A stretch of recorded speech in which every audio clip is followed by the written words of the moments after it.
feel like I could go into a whole diatribe about this sort of like narrative structure that we become so used to, that everybody in life becomes uncomfortable and they have to blow it up. Wonderful. Steve Norton from Screenfish. Hey, Luke, Steve, it is great. Pardon? have we chatted before? You look very familiar. I think this is our first time chatting, and I'm very grateful for the chance to do so. Honestly, I adore Platonic. I'd say I love it, but it doesn't fit with the title. That's funny. Yeah.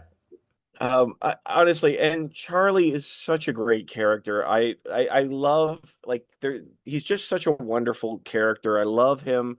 What do you love most about him? Well, I think, when Nicholas Stoller first told me about the show, and then, his wife and co-writer, Francesca, I think something that they were really interested in doing, which we don't see in a lot of shows, is not put the couple, the married couple, kind of in any real jeopardy. So that the relationship between him and his wife, Rose Byrne and I, needs to be sort of strong. And that I was very flattered when they sort of said to me, is like, I can just believe that you'd be the kind of person that could just put up with a lot of craziness. And that, like, there's something about the quality that you have, Luke, that makes me feel like you could be very sympathetic to people all the time. And I was very flattered to hear that, because that idea of being sort of patient with somebody is, I think, so central to who Charlie is. And yeah, it's a quality that I feel like I understand really well and enjoy sort of embodying. Now, that being said, season 2, I start to ask Sylvia to be a little bit more patient with me, because I am the one that gets into a little bit of the antics this year. Yeah. Yeah, your character, without giving any spoilers, goes on is a bit of a journey himself. His walkabout. Yes. Yeah. You know what I love, though, honestly, and you sort of touched on it, is at no point in this series do we ever think he's not good enough for her. Right. And that often happens when there's two central characters and there's another one. Oh, we like him, but the other one, no, that, like, Charlie, how did you two develop such trust between you as actors? Yeah, no, that's a really good point. And of course, that's like very daunting, because I Rose Byrne hangs the moon for me as both an actor and a sort of person, and her character. So I it's a testament to good writing, is that they kind of make us feel that we can both be a little bit wild. We can both push each other's buttons, but that,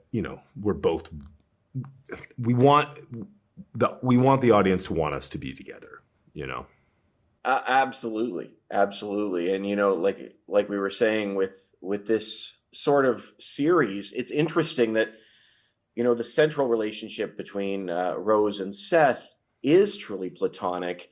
There is a genuine friendship, and yet as an audience, we're so accustomed to wanting more from that. Absolutely. Yeah.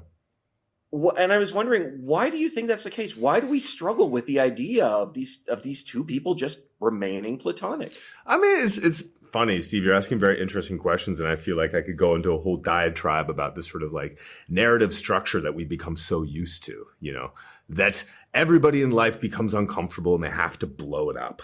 And I think that we've seen the story again and again of a sort of, guy having a midlife crisis and then starting to date a 22-year-old dental hygienist, or whatever the case may be. So I think we're just sort of used to the idea that if you're going to change something, you have to change everything. And maybe that's kind of part of why we're so used to that expected journey, rather than sort of asking yourself, what really is the cause of this? Like, maybe not blaming it all on my relationship. And believe me, I do that in my relationships too. Like, when I get frustrated, I just want to point at my partner and be like, you're the reason, this is you. And like, you're the one that made me have the kids, and I've been stuck at home and I'm doing this. And, so I feel like both Sylvia and Charlie are self-reflective enough that they never turn the tables on each other. Yeah, it really is fun to watch, and the show was just so utterly hilarious from start to finish.